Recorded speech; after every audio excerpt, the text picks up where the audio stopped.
नमस्कार। प्राइम समाचारमा स्वागत छ। म सुषमा श्रेष्ठ र म सरोज कोइराला। सुरु गरौँ अहिलेसम्मका प्रमुख समाचारबाट। एमालेलाई 2075 साल जेठ 2 गतेको अवस्थाबाट अघि बढाउने स्थायी कमिटीको निर्णय। विधान महाधिवेशन असोज पहिलो साता, महाधिवेशन मङ्सिर 10 देखि 12 गतेसम्म। ओलीले पार्टीलाई एकलौटी रूपमा कब्जा गर्न खोजेपछि नयाँ दल खोलेको माधव नेपालको स्पष्टोक्ति। अध्यक्ष र महासचिव सहित 17 पदाधिकारी, 151 जनाको केन्द्रीय कमिटी। दल दर्ता नेकपा एकीकृत समाजवादी र लोकतान्त्रिक समाजवादी पार्टीको भोलि शनाखत हुँदै। कारबाही गरिएका 14 जनालाई मान्यता नदिने आयोगलाई एमालेको दबाव। कांग्रेसको क्रियाशील सदस्यको विवरण सार्वजनिक नभएपछि जिल्ला सभापतिहरू धरनामा। 10 गते भित्र बाहिर ल्याउने तयारी। विधान विपरीतको माग पूरा गर्न नसकिने। बितेको 24 घण्टामा 2500 भन्दा धेरैमा कोरोना संक्रमण पुष्टि। 25 जनाको मृत्यु। काठमाडौँमा राति 8 बजेपछि सवारी साधन सञ्चालनमा लगाइएको रोक फुकुवा। फिलिपिन्सका राष्ट्रपति रोड्रिगो डुटेर्टेले अर्को वर्ष हुने निर्वाचनमा उपराष्ट्रपति पदमा लड्ने। संविधानले पुनः राष्ट्रपतिको उम्मेद्वार बन्न नमिल्ने।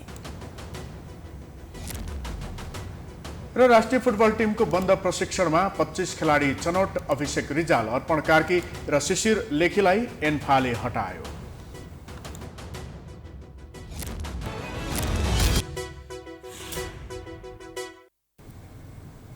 अब समाचार विस्तारमा।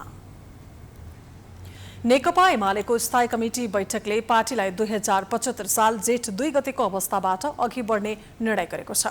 बैठकले सबै प्रदेश समन्वय कमिटी र जिल्ला कमिटीहरूलाई 2075 जेठ 2 अघिकै संरचनाबाट क्रियाशील हुन निर्देशन दिएको छ। माधव नेपालसँग अलगिएको मध्यमार्गी समूह सहित पूर्व माओवादी समूह समेत सहभागी बैठकले पार्टी विभाजनमा गएका माधव नेपाल लगायतका नेताहरूलाई मूल घरमा फर्किन आह्वान पनि गरेको छ। बैठकले बुधबार पार्टी विभाजनका लागि औपचारिक रूपमा निर्वाचन आयोगमा शनाखत गर्नका लागि जाने तयारीमा रहेका नेताहरूलाई बाटोबाट फर्किन भनेको हो। दल दर्ता प्रक्रियाबाट पछि हटे एकता हुन सक्ने बैठकपछि प्रवक्ता प्रदीप गेवालीले बताए। हामी आग्रह गर्छौं मुलुकका सामु उपस्थित असाधारण सम्भावना र अकल्पनीय चुनौतीप्रति संवेदनशील रहँदै, पार्टीका काँधमा उपस्थित ऐतिहासिक अभिभावकप्रति सचेत रहँदै, असफलता अवश्यम्भावी रहेको त्यस्तो गलत र हानिकारक बाटो छोडेर पार्टी एकतामा आबद्ध हुनुहोस्, आफ्नो मूल घरमा फर्किनुहोस्। विभाजनकारी गतिविधि र छुट्टै दल दर्ताको प्रक्रियाबाट अलग भएर पार्टी एकतामा योगदान गर्ने कमरेडरलाई पार्टीमा हार्दिक स्वागत गरिनेछ। यसैका कुनै पनि क्रियाकलापलाई लिएर पूर्वाग्रह नराखिने र भेदभाव वा कारबाही नहुने पनि स्पष्ट पार्न चाहन्छौँ। उनले 10 बुँदेलाई सन्दर्भ सामग्रीका रूपमा लिन पनि निर्देशन दिएको जानकारी गराए। पार्टीलाई नयाँ स्वरूप दिन 10औं महाधिवेशन आगामी मङ्सिर 10, 11 र 12 गते आयोजना गर्ने निर्णय पनि गरिएको छ। त्यस्तै भदौ 27 र 28 गतेलाई तोकिएको विधान महाधिवेशन पनि सरेको छ। विधान महाधिवेशन असोज पहिलो साता, 5 र 6 गते हुने भएको छ। स्थानीय तहका अधिवेशनहरूको मिति पनि सारिएको छ। एमालेले सभामुख अग्निप्रसाद सापकोटाले सभामुखको भूमिका निर्वाह गर्न नसकेको निष्कर्ष निकालेको छ। एमालेका लागि एउटा र परमादेशबाट आएका दललाई अर्को कानून रहेको जस्तो व्यवहार सभामुखबाट भएको ठहर गरेको छ। सम्बन्धित पार्टीले कारबाही गरेको सूचना जानकारी दिँदा पत्र बुझाएपछि तत्काल कारबाही हुने, तर नेकपा एमालेको तर्फबाट औपचारिक निर्णय गरेर पठाउँदाखेरि कारबाही नहुने। के देशमा दुईटा कानुन हो कि सभामुखले भन्नु पर्यो देशमा दुईटा कानुन छ, नेकपा एमालेको निम्ति एउटा छुट्टै कानुन छ, बाँकी पार्टी अहिलेको परमादेशबाट बनेको यो गठबन्धनका लागि छुट्टै कानुन छ, छुट्टै संविधान छ भन्नु पर्यो कि उहाँले भन्नु पर्यो म सभामुख होइन, हिजोको युद्धकालीन माओवादी नेता हुँ, म माओवादीको कार्यकर्ता हुँ भनेर भन्नु पर्यो। उहाँले जे गर्नुभएको छ संविधानको बरखिलाफ गर्नुभएको छ, संसदीय अभ्यासको बरखिलाफ गर्नुभएको छ। एमाले सरकारले दल विभाजन सम्बन्धी अध्यादेश ल्याएकोमा पनि कडा आपत्ति प्रकट गरेको छ।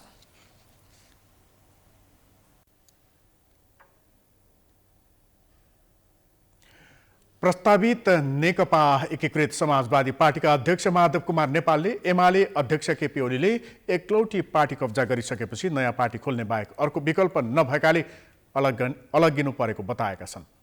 काठमाडौँको चन्द्रागिरी रिसोर्टमा बसेको प्रस्तावित पार्टीको छलफलका विषयमा मङ्गलबार सञ्चारकर्मीलाई जानकारी गराउँदै नेपालले एकता नाममा पार्टी कब्जा गर्ने स्पष्ट नियत ओलीको देखिएकाले आफूहरूले नयाँ विकल्प रोजेको बताएका हुन्। नेपालले एकता मिलाउने नाममा आफूहरूलाई घर न घाटको बनाउन खोजिएको तर्क गरे।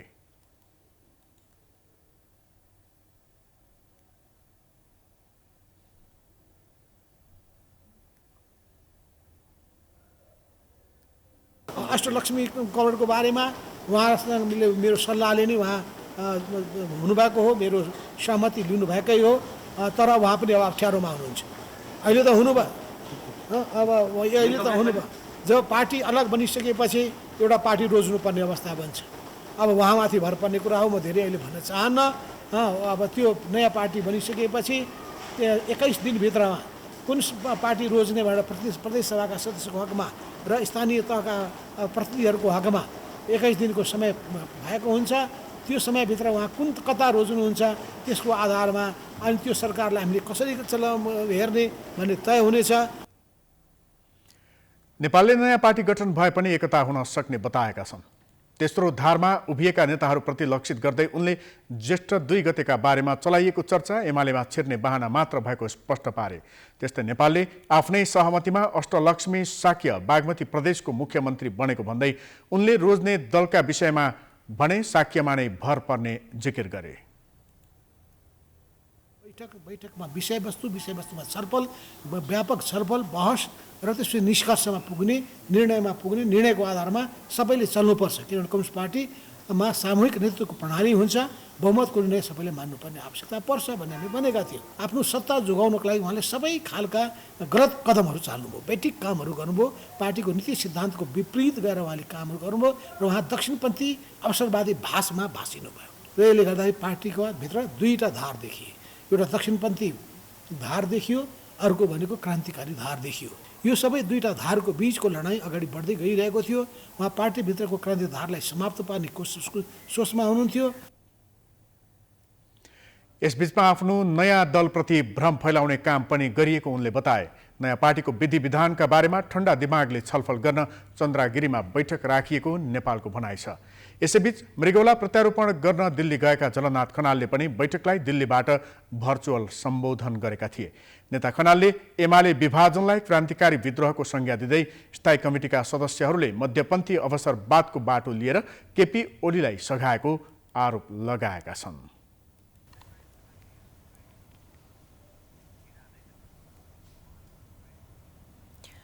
माधव नेपालको प्रस्तावित नेकपा एकीकृत समाजवादीले आफ्नो विधान सार्वजनिक गरेको छ। पार्टीको रणनीतिक लक्ष्य वैज्ञानिक समाजवादको स्थापना हुने बताएको एकीकृत समाजवादीले मार्क्सवाद लेनिनवादलाई मार्गदर्शक सिद्धान्त मान्ने भएको छ। अध्यक्ष र महासचिव लगायत 17 पदाधिकारी पार्टीको केन्द्रीय संरचनामा रहने पनि एकीकृत समाजवादीले प्रश्न पारेको छ। एक रिपोर्ट। काठमाडौँको चन्द्रागिरी रिसोर्टमा चलिरहेको पार्टीको भेलामा नेता नेपालले निर्वाचन आयोगमा दर्ता प्रक्रियामा रहेको आफ्नो नवगठित नेकपा एकीकृत समाजवादीको विधान प्रस्तुत गरेका हुन्।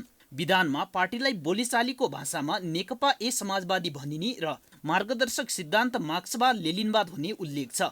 एकीकृत समाजवादीले वैज्ञानिक समाजवादको स्थापनालाई आफ्नो रणनीतिक लक्ष्य मान्दै दलाल नौकरशाही पुँजीवाद, शोषण, दमन र उत्पीडन तथा साम्राज्यवादी हस्तक्षेपका विरुद्ध सङ्घर्ष गर्दै स्वाधीन राष्ट्रिय अर्थतन्त्रको जगमा अडिएको समृद्ध नेपाल निर्माणको अभियान सञ्चालन गर्ने र सामन्तवादको अवशेषका रूपमा रहेका कुरीति, अन्धविश्वास र रूढिवादको समूल अन्त्यका निम्ति सामाजिक सांस्कृतिक रूपान्तरण अभियान सञ्चालन गर्नुलाई पार्टीका तात्कालिक मुख्य कार्यभार मानेको छ। संविधानको सर्वोच्चता, विधिको शासन, मानव अधिकार एवं मौलिक हकको प्रत्याभूति, शक्ति पृथकीकरणको सिद्धान्त, बहुलवादी खुला समाज, बहुदलीय प्रतिस्पर्धा, आवधिक निर्वाचन, जननिर्वाचित प्रतिनिधिद्वारा सरकार सञ्चालन, प्रतिपक्षको संवैधानिक व्यवस्था र स्वतन्त्र न्यायपालिका लगायत आधुनिक लोकतन्त्रका विश्वव्यापी मूल्य मान्यतामा प्रतिबद्ध रहेको र जनताको बहुदलीय जनवादका मूल्य मान्यताहरूको रक्षा गर्दै समाजवादको दिशामा अगाडि बढ्न चाहेको पनि नेकपा एकीकृत समाजवादीले प्रश्न पारेको छ। 151 सदस्यीय केन्द्रीय कमिटी रहने एकीकृत समाजवादीको केन्द्रका 17 पदाधिकारीहरूमा अध्यक्ष, 7 उपाध्यक्ष, महासचिव, 2 उपमहासचिव, 7 सचिव रहनेछन्। केन्द्रीय कमिटीभित्र केन्द्रीय पदाधिकारी र स्थायी कमिटी सदस्य सहित 51 सदस्यीय पोलिट ब्युरो र पदाधिकारी सहितको 21 सदस्यीय स्थायी कमिटी रहनेछ। पार्टीले आफ्नो विचारप्रति प्रतिबद्ध 18 वर्ष उमेर पुगेका नेपाली नागरिकलाई साधारण सदस्यता र साधारण सदस्यता लिएको 1 वर्षभित्र संगठित सदस्यता दिने जनाएको छ। प्रस्तुत विधान अनुसार नेकपा एकीकृत समाजवादीका केन्द्रीय निकायहरूमा राष्ट्रिय महाधिवेशन, राष्ट्रिय परिषद, केन्द्रीय कमिटी, केन्द्रीय अनुशासन आयोग, केन्द्रीय लेखा परीक्षण आयोग, केन्द्रीय निर्वाचन आयोग, केन्द्रीय सल्लाहकार परिषद र केन्द्रीय ज्येष्ठ कम्युनिस्ट मञ्च रहने छन् भने प्रदेश, जिल्ला र स्थानीय कमिटीहरू पनि विधान अनुसार निर्माण गरिनेछन्।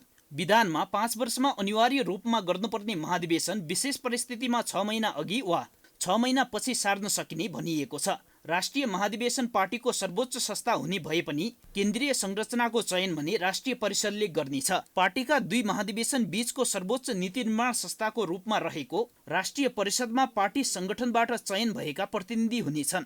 पार्टीको झण्डा रातो भुइँमा बायाँ भागको माथिल्लो कुनामा सेतो रङको हँसिया र हतौडा खप्टिएको चिन्ह अङ्कित र पार्टीको छाप गोलाकारमा पार्टीको नाम लेखिएको र केन्द्र भागमा हँसिया हतौडा खप्टिएर रहेको हुनेछ।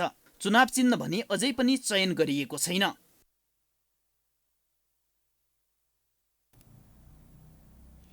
मंगलबार तुलसीलाल स्मृति प्रतिष्ठानको माहौल निकै फरक थियो। सधैँ ओली पक्षधर नेताहरू मात्रैको बैठक हुने गरेको प्रतिष्ठानमा आज तेस्रो धारका 10 जना नेताको सहभागितामा एमालेको स्थायी कमिटी बैठक बस्यो। कस्तो थियो त बैठक स्थलको माहौल? एक रिपोर्ट। बैठक स्थलमा सञ्चारकर्मीको बाक्लो भिड थियो।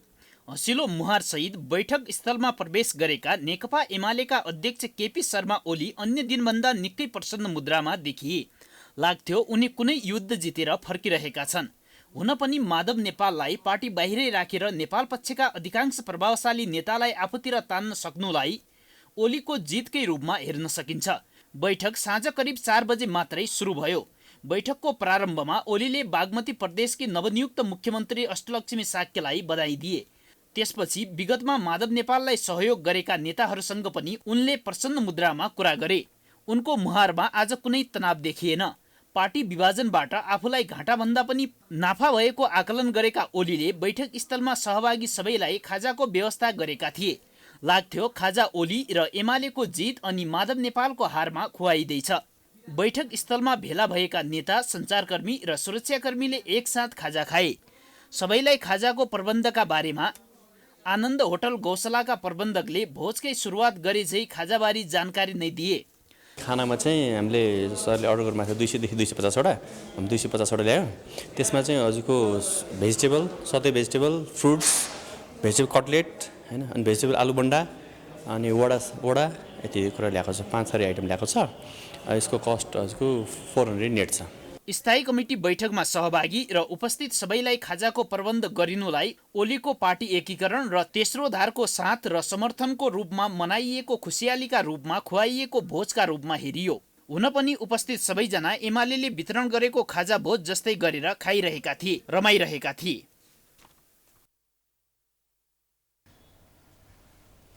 निर्वाचन आयोगले दल दर्ताका लागि निवेदन दिएका नेकपा एकीकृत समाजवादी र लोकतान्त्रिक समाजवादी पार्टीलाई शनाखतका लागि बुधबार बोलाएको छ। आयोगले दुवै दललाई शनाखतका लागि 2.5 घण्टा समय निर्धारण गरेको छ। बिहान 11:30 देखि दिउँसो 2 बजेसम्म आयोगमा गएर नेताहरूले शनाखत गर्नुपर्नेछ। सरकारले दल विभाजनका लागि सहज हुने गरी अध्यादेश ल्याएपछि दुवै दललाई नयाँ पार्टी गठनका लागि बाटो खुलेको हो। राजनीतिक दल सम्बन्धी अध्यादेश अनुसार दल दर्ताका लागि संघीय संसद वा केन्द्रीय सदस्यको 20% हुनुपर्छ। यसैबीच वरिष्ठ नेता तथा पूर्व प्रधानमन्त्री झलनाथ खनालले एकीकृत समाजवादी पार्टी रोज्ने निर्णय गरेका छन्। हाल नयाँ दिल्लीमा उपचार गराइरहेका खनालले निर्वाचन आयोगमा आफू एमालेमा नरहेको र एकीकृत समाजवादीमा रहेको शनाखत वारिसनामामा पठाउने र त्यसलाई मान्यता दिन निर्वाचन आयोगलाई आग्रह गरेका छन्। खनालले दिल्लीस्थित नेपाली दूतावास मार्फत शनाखत गरिएको पत्र निर्वाचन आयोगलाई पठाउन लागेका हुन्। उता नेकपा एमालेले पार्टी केन्द्रीय कमिटी र संसद सदस्यबाट कारवाही गरिएका 14 जनाको हस्ताक्षर दल विभाजनमा मान्य नहुने भन्दै निर्वाचन आयोगको ध्यानाकर्षण गराएको छ। एमाले निर्वाचन विभागका प्रमुख अग्नि खरेल सहितको टोली आयोगमा पुगेर दल विभाजनका लागि दिएका निवेदन र हस्ताक्षर गर्नेहरूको विवरण लिएको हो। एमालेले माधव नेपाल सहित 14 जनालाई भदौ 1 गते नै निष्कासन गरेको विवरण आयोगमा बुझाइसकेको भन्दै उनीहरूको हस्ताक्षरलाई मान्यता नदिन आग्रह गरेको छ।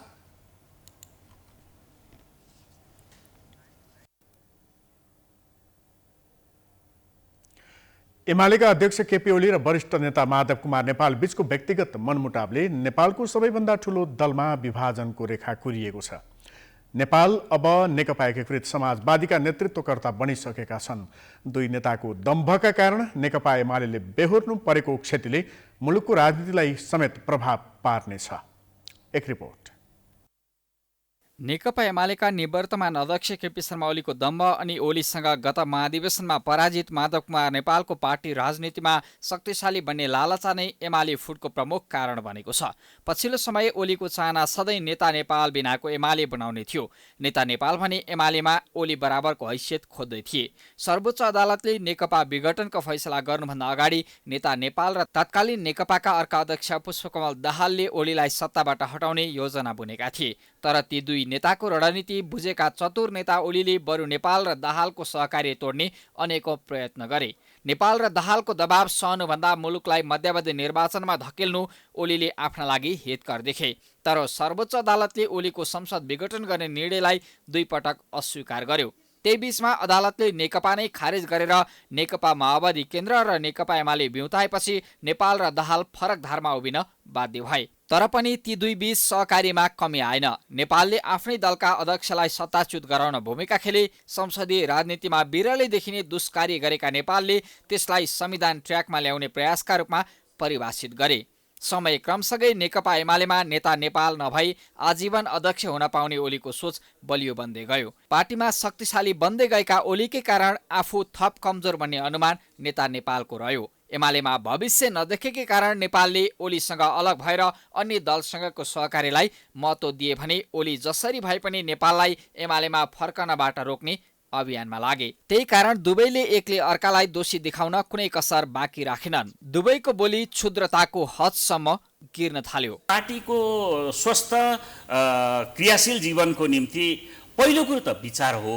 त्यस पछाडि विचारलाई सपोर्ट गर्ने तपाईँको व्यवहार पनि चाहिन्छ हैन। खास गरेर हामी कहाँ चाहिँ के भइदियो भने पार्टीभित्रको डेमोक्रेटिक इन्स्टिट्युसनहरू कमजोर भए। दोस्रो तहका नेताहरूले एमालेको एकता जोगाउन कुनै कसर बाँकी राखेनन्। माधव पक्ष र ओली पक्षका दोस्रो तहका नेताहरूले शीर्ष नेताको दम्भका कारण दिशाहीन बनेको पार्टीलाई सही मार्गमा ल्याउन एकताका लागि 10 बुँदे प्रस्ताव पनि बनाए। ओलीले सहजै स्वीकारेको त्यो प्रस्तावलाई माधव नेपालले भने ठाडै अस्वीकार गरे, जसले गर्दा नेता नेपाल एमालेको बागडोर हातमा नआए अर्को दल गठन गर्ने मनस्थितिमा पुगे। अब कम्युनिस्ट तथा वाम एकताको सम्भावना रहे पनि नेपालले ओलीसँग भने एकता हुन नसक्ने आशय व्यक्त गरेका छन्। यसअघि नै ओलीले पनि नेपाल बाहेकको एकता हुने बताएका थिए। यो गठन गर्नै नदिकन हामीलाई अलपत्र पार्ने षड्यन्त्र भइरहेछ। हामीलाई घर न घाटको बनाउने षड्यन्त्र भइरहेछ। न यता जान दिने न उता जान दिने, न केपी ओलीको गतिविधिलाई अन्त्य गर्ने रोक्ने केही पनि नगर्ने। अनि त्यसपछि चाहिँ यो मौका समाप्त गरिदिने, अनि त्यसपछि अनि हामीलाई सबै किसिमको आन्दोलनबाट वञ्चित पुर्याउने पार्ने खालको षड्यन्त्रलाई हामी चिर्छौँ र चिरेर एकताको अभियानलाई निरन्तरता दिँदै जानेछौँ। कम्युनिस्ट आन्दोलनलाई पुनर्गठित गर्ने, एकताबद्ध बनाउने यो अभियान जारी रहनेछ। पार्टी विभाजन भयो, पार्टीको सरकार ढल्यो, जनताको सरकार ढल्यो, दक्षिणपन्थी सरकार बन्यो। अब अग्रगमनका सपनाहरू, सामाजिक न्याय र समानताका सपनाहरू, सुशासन र विकासका सपनाहरू यिनीहरूमा कुठा लाग्यो। यिनीहरूमा गम्भीर रूपमा धक्का लाग्यो, ब्रेक लाग्यो। अब माधव नेपाल जस्ता आन्दोलन विरोधी देशद्रोहीहरूलाई कुनै ठाउँ छैन यसमा। लामो समयपछिको विवादले अन्ततः एमालेलाई विसर्जनमा पुर्याएर अवतरण गरेको छ। तर टुटफुटको राजनीति चलिरहने नेपालमा पुनः अहिले छुटिएका नेताहरू एकसाथ नहोलान् भन्न सकिँदैन। एमालेको अहिलेको विभाजन वास्तवमा दुई नेताको दम्भको जित र कार्यकर्ताको विश्वासको हारका रूपमा इतिहासले चिन्नेछ। महाधिवेशन नै प्रभावित पार्दै आएको क्रियाशील सदस्यता विवाद सुल्झिएको भोलिपल चाहिँ नेपाली कांग्रेसमा फेरि अर्को किचल्लो सुरु भएको छ। क्रियाशील सदस्यको सूची सार्वजनिक गर्नुपर्ने लगायत 3 बुँदे माग राखेर रामचन्द्र पौडेल पक्षीय जिल्ला सभापतिहरूले आजदेखि पार्टी कार्यालय सानेपामा धरना सुरु गरेका छन्। तर पौडेल पक्षीय नेताहरू नै जिल्ला सभापतिहरूले उठाएका सबै माग पूरा गर्न नसकिने बताउँछन्। एक रिपोर्ट। क्रियाशील सदस्यताबारे लामो समयदेखि व्याप्त विवाद हल गर्दै केही बाँकी रहेका विषयमा सैद्धान्तिक सहमति जुटाएर सोमबार राति पूर्व महामन्त्री कृष्णप्रसाद सिटौलाले सभापति शेरबहादुर देउबा र नेता पौडेललाई प्रतिवेदन हस्तान्तरण गरेका थिए। तर भोलिपल्टै वरिष्ठ नेता पौडेल पक्षका जिल्ला सभापतिहरूले क्रियाशील सदस्यताको सम्पूर्ण सूची सार्वजनिक गर्नुपर्ने अडान अघि सारेका छन्। विधान र मापदण्ड अनुसार विवादित सदस्यताका बारेमा छानबिन गरेर सूचीलाई अन्तिम रूप दिनुपर्ने तथा सबै जिल्ला सभापतिको निर्वाचन प्रक्रियामा एकरूपता हुने गरी निर्वाचन निर्देशिका संशोधन गर्नुपर्ने माग ती सभापतिहरूको छ। सार्वजनिकरण गर्नुहोस्, हामी हाम्रा नामहरू कतै सच्याउनु पर्ने भए सच्याउँछौँ। इन्ट्री गर्ने नाउँमा कि जिल्लाबाट वडा तहबाट पद्धति विधिसम्मत आएकोलाई कार्यान्वयन गर्नुहोस्। केन्द्रले आफ्ना मान्छेका नाउँमा मन परिसँग क्रियाशील सदस्यता जो राखिया छ यो अत्यन्त गम्भीर ढङ्गको प्रकृतिको काम भएको छ। यसले एउटा वडामा एउटा व्यक्तित्वलाई त्यहीँ समाप्त गरिदिने र आफ्ना मान्छेका नाउँमा जो आए पनि हुने परिस्थितिको निर्माण भएको छ। त्यसले गर्दाखेरि सार्वजनिक गर्नुहोस् भन्ने हाम्रो भनाइ। महाधिवेशन प्रतिनिधिले पनि जिल्ला सभापतिमा लड्न पाउने विधानको व्यवस्था लागू गरिनुपर्ने माग पनि उनीहरूको छ।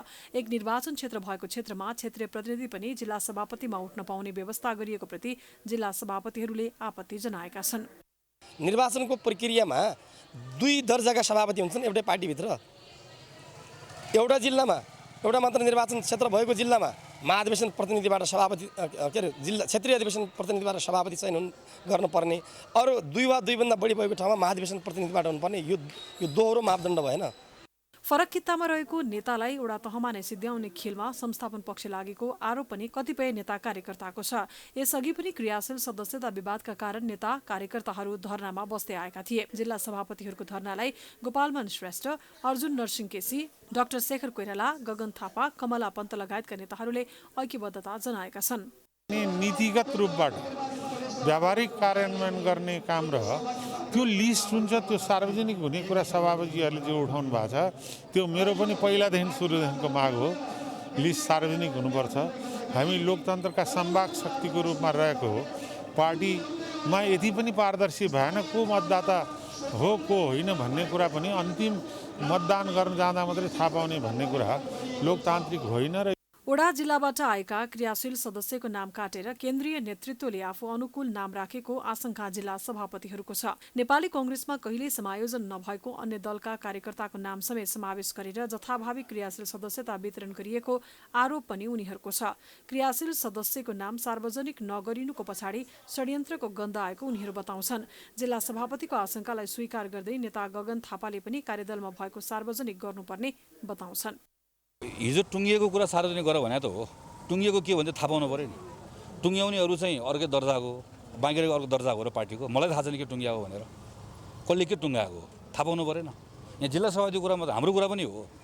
टुङ्गियो भन्ने कुरा तपाईँहरूले सञ्चार माध्यममा पत्र पत्रिकामा भनेर थाहा पाएको। टुङ्गिन्छ टुङ्गियो के टुङ्गियो होइन। त्यसैले टुङ्गिएको कुरा पार्टीको आम साथीहरूलाई बताऊ, थाहा पाऊँ र त्यहाँ त्रुटिहरू भएको रहेछ, कमजोरीहरू भएको रहेछ भने त्यसलाई सच्याउँ। पार्टीमा जो साथीहरूले काम गर्नुभएको छ उहाँहरूको भनाइ के छ भने समस्या के पनि छैन। समस्या के पनि छैन भनेपछि त्यसलाई सार्वजनिक गर्न झन् पिरोले के को भयो त। उहाँलाई हल गर्न जिम्मा दिएको केन्द्र सरकारले गर्नुभयो। तर हल के गर्नुभयो भन्ने कुरा चाहिँ उहाँलाई थाहा, उहाँले काने खुसी गर्ने हो। अब उता कार्यदलका सदस्य मिनेन्द्र रिजाल भने क्रियाशील सदस्यको नामावली केही दिनभित्रै सार्वजनिक गरिने दावी गर्छन्।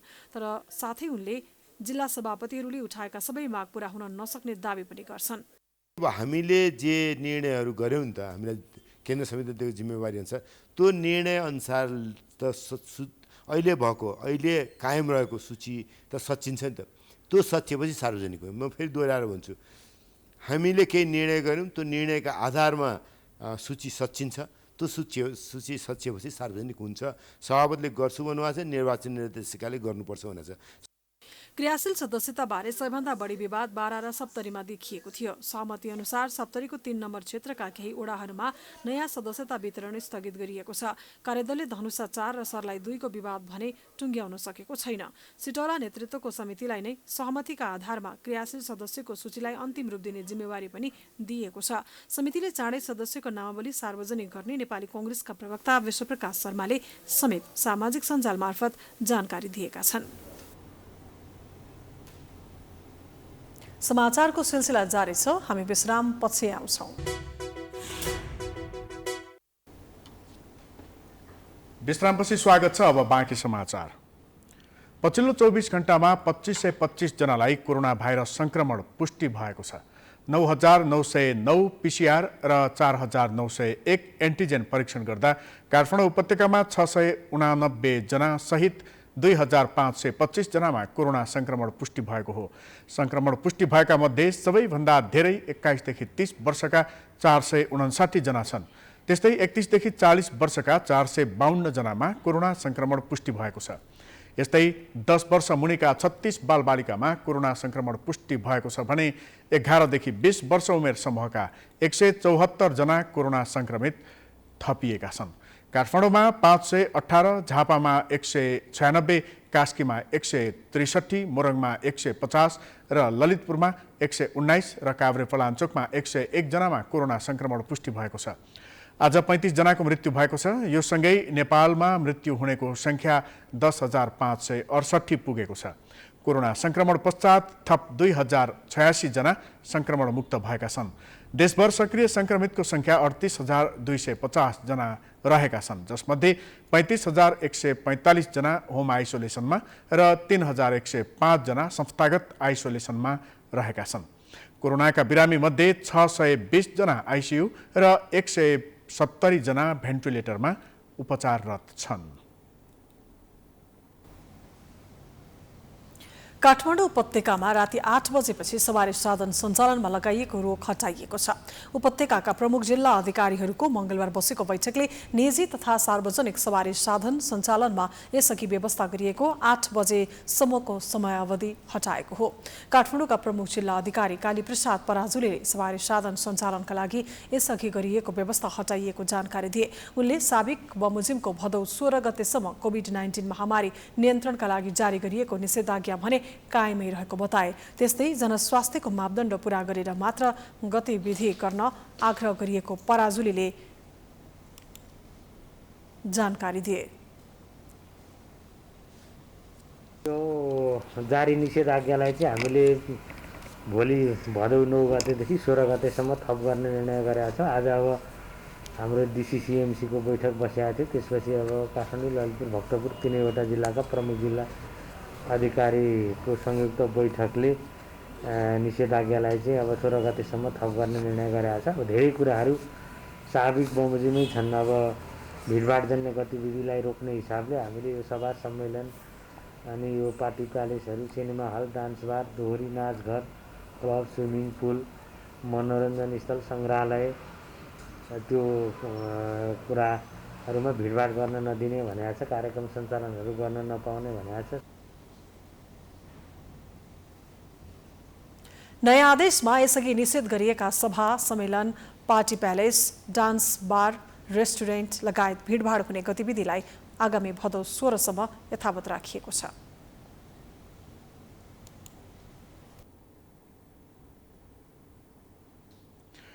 प्रतिनिधि सभा अन्तर्गतको शिक्षा तथा स्वास्थ्य समितिले भौतिक दूरी कायम गरी कक्षा 12 को परीक्षा यथाशक्य चाँडो सञ्चालन गर्न सरकारलाई निर्देशन दिएको छ। सिंहदरबारमा मंगलबार बसेको समिति बैठकले खोपको व्यवस्थापन गर्दै स्वास्थ्य मापदण्ड र भौतिक दूरी कायम गरी यथाशीघ्र होम सेन्टरमै परीक्षा गराउने व्यवस्था गर्न सरकारलाई निर्देशन दिएको हो। कक्षा 12 को परीक्षा मात्र पटक पटक स्थगित हुँदा विद्यार्थीहरूको भविष्यप्रतिको चिन्ता थपिनुका साथै मानसिक असर परिरहेको समितिको ठहर छ।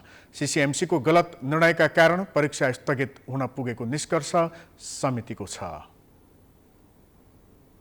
अहिले जे तयारी गरेको छ त्यो तयारी आधारमा मात्रै एउटा कारणले हाम्रो यो परीक्षा स्थगित भएको, कोभिडको कारणले मात्रै स्थगित भएको। त्यसकारण यो कोभिडको विषयमा खोपको विषयमा पनि सरकारले तयारी गरेका छौँ भनेको छ, तर छिटोभन्दा छिटो खोप व्यवस्थापन गर्नु पर्यो। कहिले कतै विद्यार्थीहरू खोप नलगाउने अनि छुट्ने, त्यसपछि परीक्षामा इन्भल्भ हुन नपाउने पनि हुनसक्छ। यस्ता विषयलाई पनि ख्याल गरेर यो सबैलाई मिलाएर छिटोभन्दा छिटो परीक्षा लिने दिशाले सरकार मन्त्रालय जाओस् भन्ने हामी समितिमा निर्देशन दिन चाहन्छौँ। बैठकमा शिक्षा सचिव रामप्रसाद थपलियाले स्वास्थ्य मन्त्रालयसँग पनि समन्वय गरेर परीक्षाको मिति तय गर्ने बताए। उनले यसअघि नै होम सेन्टर राखेर परीक्षाको सम्पूर्ण तयारी गरिसकेको भन्दै भौतिक उपस्थितिमा नै परीक्षा सञ्चालन गर्न छलफल गरेर सूचना जारी गर्ने जानकारी दिए। त्यसमा त्यो जुन बढेको कारणले गर्दा फेरि पुनर्विचार गर्नको लागि सिसिएमसीलाई अनुरोध गरेको र सिसिएमसीले शिक्षा विज्ञान तथा प्रविधि मन्त्रालयलाई भनेकै आधारमा पुनर्विचार भनेको अलिकति समय सार्वधरिमा स्थगित गर्दाखेरिमा सजिलो हुन्छ यो भ्याक्सिनेसन पनि गर्न सकिन्छ भन्ने हिसाबले राष्ट्रिय परीक्षा बोर्डले केही समयलाई स्थगित गरेको हो र स्थगित गर्दाखेरिमा पनि अन्यलता नरहोस् भनेर हामीले 15 दिन अगाडि हामी सूचना गर्छौँ भनेर चाहिँ पब्लिकली हामीले बोलेका थियौँ। म मानिलियोहरूको सुझावलाई मनन गर्दै एक चरणमा स्वास्थ्य मन्त्रालयसँग कुरा गरिसकेपछि हामी फेरि एउटा पब्लिक नोटिस मन्त्रालयको तर्फबाट पनि हामी जारी गर्नुपर्ने आवश्यकता महसुस भयो भने हामी गर्छौँ। यसअघि साउन 31 गतेदेखि हुने भनिएको परीक्षाको तालिका समेत सार्वजनिक भइरहेको अवस्थामा कोरोनाको जोखिमलाई देखाउँदै सरकारले कक्षा 12 को परीक्षा स्थगित गरेको थियो। त्यस्तै बैठकले इन्जिनियरिङ कलेजहरूको विवादित शुल्कको विषयमा कोभिड-19 को संक्रमण कायमै रहेको अवस्थामा अन्य क्रियाकलाप नभएकाले गर्दा पढाइ शुल्क बाहेक अन्य शुल्क नलिन निर्देशन दिएको छ।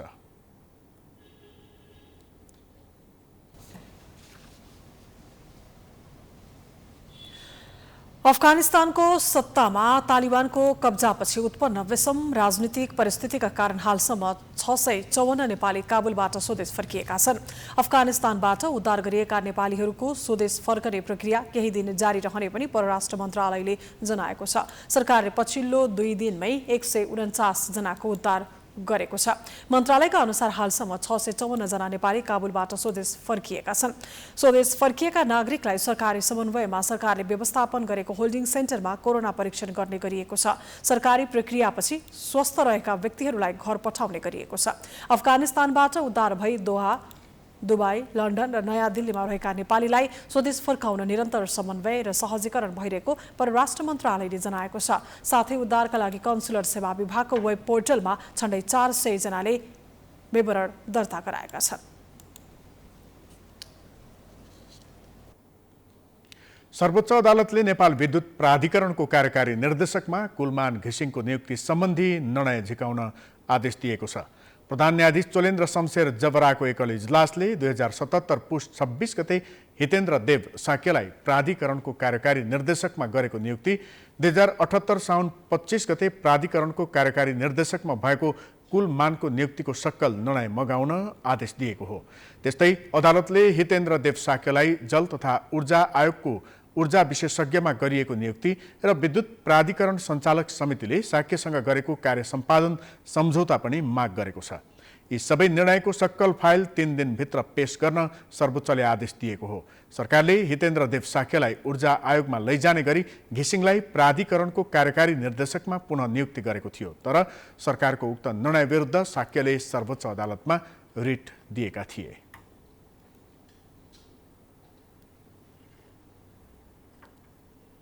समाचारको सिलसिला जारी छ। हामी विश्रामपछि आउँछौँ। विश्रामपछि स्वागत छ। अब आर्थिक समाचार।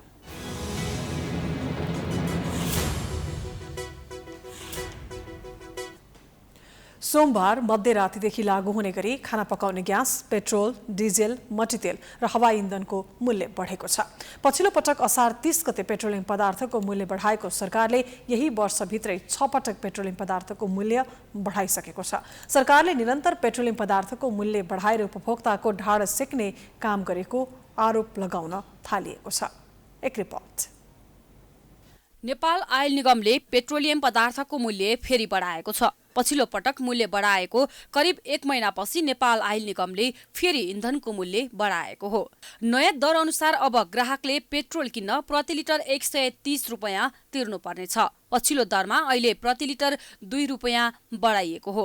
डिजेल मट्टीतेलको मूल्य पनि प्रति लिटर 2 रुपैयाँ नै बढाएर 113 रुपैयाँ पुर्याइएको छ। हवाई इन्धनमा आन्तरिक तर्फ प्रति लिटर 2 रुपैयाँ बढाएर 86 रुपैयाँ र एलपी ग्यास प्रति सिलिन्डर 25 रुपैयाँ बढाएर 1450 कायम गरिएको छ। हवाई इन्धनमा आन्तरिक उडानतर्फ प्रति किलोलिटर 16 अमेरिकी डलर वृद्धि गरिएको छ। नयाँ बिक्री मूल्य अनुसार प्रति किलोलिटर 770 अमेरिकी डलर कायम गरिएको छ। यसरी बारम्बार इन्धनको मूल्य बढाउँदा उपभोक्ता भने सरकारप्रति रुष्ट बनेका छन्। निषेध आज्ञाको अवधिमा अचाकले बढेको बजार भाउका कारण दुई छाक जोड्ने उपाय गुमाएका वर्गहरू त्यसै पनि मारमा परेका छन्। त्यसैमाथि सरकारको यो निर्णयले उनीहरूलाई सङ्कटमा पारेको छ।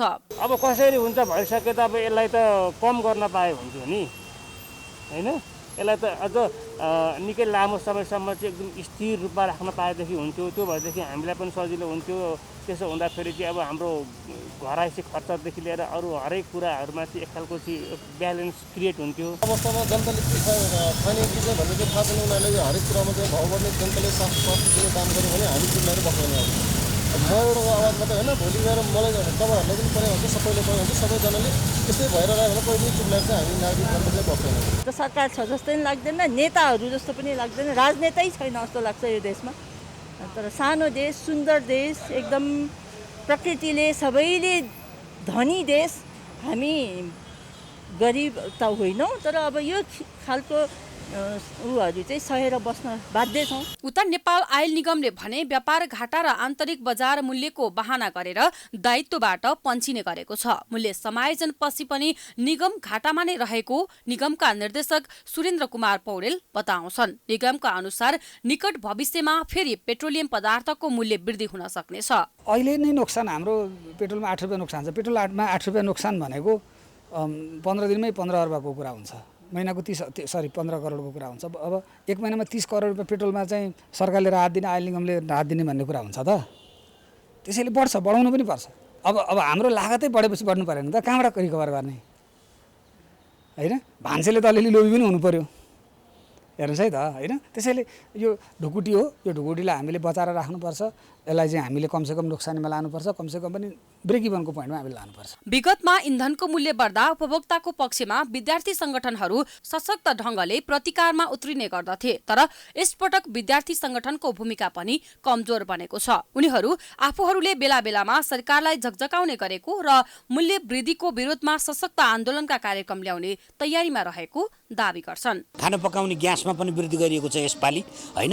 मट्टीतेल, खाना पकाउने ग्यास र डिजेल भनेको यो खास गरी पब्लिकले सर्वसाधारणलाई मार पर्ने कुरा हो र यसमा यी सबै पेट्रोलियम पदार्थमा गरिएको मूल्य वृद्धि तत्काल फिर्ता गर्नुपर्छ। नेपाल विद्यार्थी सङ्घ यो सरकारसँग माग गरिरहेको छ, आयल निगमसँग माग गरिरहेको छ। यो तत्काल फिर्ता गरिएन भने हामी सडक आन्दोलनमा जान्छौँ र त्यसको विकल्प हामीसँग छैन। यो पेट्रोलियम पदार्थको मूल्य वृद्धि फिर्ता गर्नुको विकल्प छैन। त्यसरी जसरी भए पनि फिर्ता गर्नुपर्छ। यदि गरिएन भने हामी खबरदारी, जुन सरकार होस्, हामी भातृ संस्था भनेको कस्तो हो भने स्वतन्त्र छौँ, स्वतन्त्र हुनुपर्छ। यो पेट्रोलियम पदार्थको मूल्य वृद्धि सबैभन्दा नराम्रो कुरा हो, यसको विरुद्धमा हामी जान्छौँ। औपचारिकताकै लागि भए पनि सत्तारूढ विद्यार्थी संगठनहरूले नेपालले गरेको पेट्रोलियम पदार्थको मूल्य वृद्धि फिर्ता गर्न माग गरेको छ। गठबन्धनमा रहेका 5 विद्यार्थी संगठनहरूले संयुक्त विज्ञप्ति जारी गर्दै पेट्रोलियम पदार्थमा भएको मूल्य वृद्धिको विरोध गरेको हो। सरकारले लगाएको अचाकली अतिरिक्त करका साथै अन्तर्राष्ट्रिय बजारमा पनि पेट्रोलियम पदार्थको मूल्य वृद्धि भइरहेको तथ्यलाई इन्कार गर्न सकिँदैन। तर राज्यले नागरिक प्रतिको उत्तरदायित्वलाई नजरअन्दाज गर्दा सर्वसाधारणलाई दिनदिनै महँगीको मारले पिरोल्दैछ, तर सरकार निरीह बन्दैछ।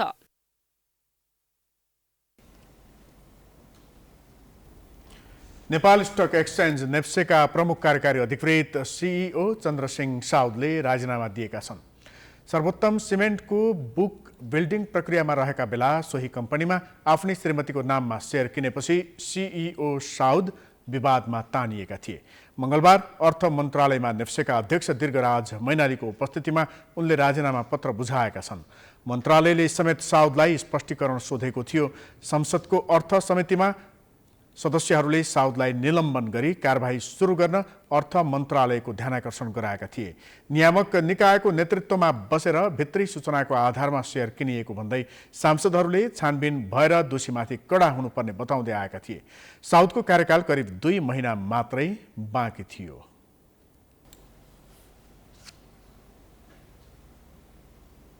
अब अन्तर्राष्ट्रिय समाचार।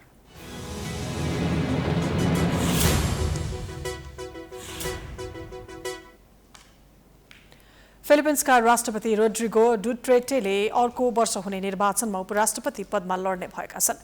पीडीपी लवान पार्टीले रोड्रिगोले उपराष्ट्रपति पदमा लड्न सहमति जनाएसँगै राष्ट्रपति पदमा उनकै सहयोगी एवं सिनेटर क्रिस्टोफर बोङलाई खडा गर्ने जनाएको छ। लवान पार्टीका उपाध्यक्ष कार्लो नोग्रालेसले रोड्रिगोले यो सहमति गरेर त्याग गरेको बताएका छन्।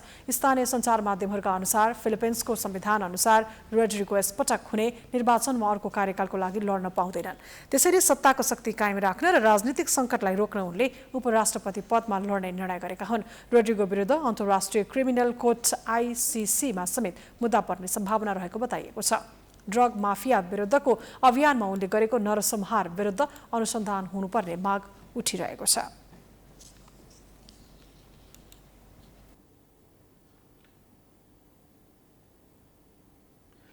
अब खेलकुद समाचार।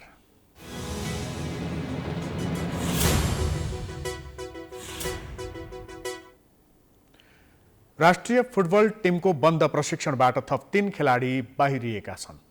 अखिल नेपाल फुटबल संघ एन्फाले सोमबार पोखराको बन्द प्रशिक्षणमा रहेका मध्येबाट 3 खेलाडी बाहिरिएको जनाएको छ। मुख्य प्रशिक्षक अब्दुल्लाह अल मुताइरीले 3 खेलाडीलाई बाहिर राख्दै 25 खेलाडी छनौट गरेको एन्फाले जनाएको छ। टिमबाट बाहिरिने अभिषेक रिजाल, अर्पण कार्की र शिशिर लेखिरहेका छन्। साफ च्याम्पियनसिपका लागि नेपाली टिमले पोखरामा तयारी गरिरहेको छ। साफ च्याम्पियनसिप अक्टोबर 1 देखि 16 गतेसम्म आयोजना हुनेछ। नेपालले आयोजक मालदिभ्ससँग अक्टोबर 1 मा खेल्दै प्रतियोगिताको सुरुवात गर्नेछ। दोस्रो खेलमा श्रीलङ्कासँग अक्टोबर 4 मा खेल्नेछ। साफ च्याम्पियनसिप अघि नेपालले भारतसँग 2 मैत्रीपूर्ण खेल खेल्नेछ।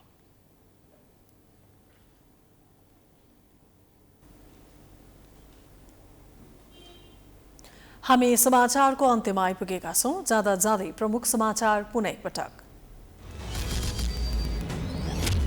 एमालेलाई 2075 साल जेठ 2 गतेको अवस्थाबाट अघि बढाउने स्थायी कमिटीको निर्णय।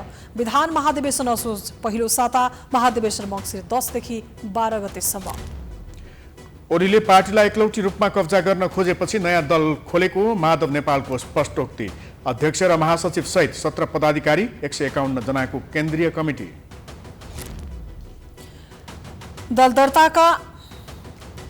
दर्ता भई नेकपा एकीकृत समाजवादी र लोकतान्त्रिक समाजवादी पार्टीको भोलि शनाखत हुँदै कारबाही गरिएका 14 जनालाई मान्यता नदिन आयोगलाई एमालेको दबाव। कांग्रेसको क्रियाशील सदस्यको विवरण सार्वजनिक नभएपछि जिल्ला सभापतिहरू धरनामा। 10 गते भित्र बाहिर ल्याउने तयारी, विधान विपरीतको माग पूरा गर्न नसकिने। बितेको 24 घण्टामा 2500 भन्दा धेरैमा कोरोना संक्रमण पुष्टि, 35 जनाको मृत्यु। काठमाडौँमा राति 8 बजेपछि सवारी साधन सञ्चालनमा लगाइएको रोक फुकुवा। फिलिपिन्सका राष्ट्रपति रोड्रिगो डुटेर्टेले अर्को वर्ष हुने निर्वाचनमा उपराष्ट्रपति पदमा लड्ने, संविधानले पुनः राष्ट्रपतिको उम्मेद्वार बन्न नमिल्ने। र राष्ट्रिय फुटबल टिमको बन्द प्रशिक्षणमा 25 खेलाडी छनौट। अभिषेक रिजाल, अर्पण कार्की र शिशिर लेखीलाई एन्फाले हटायो।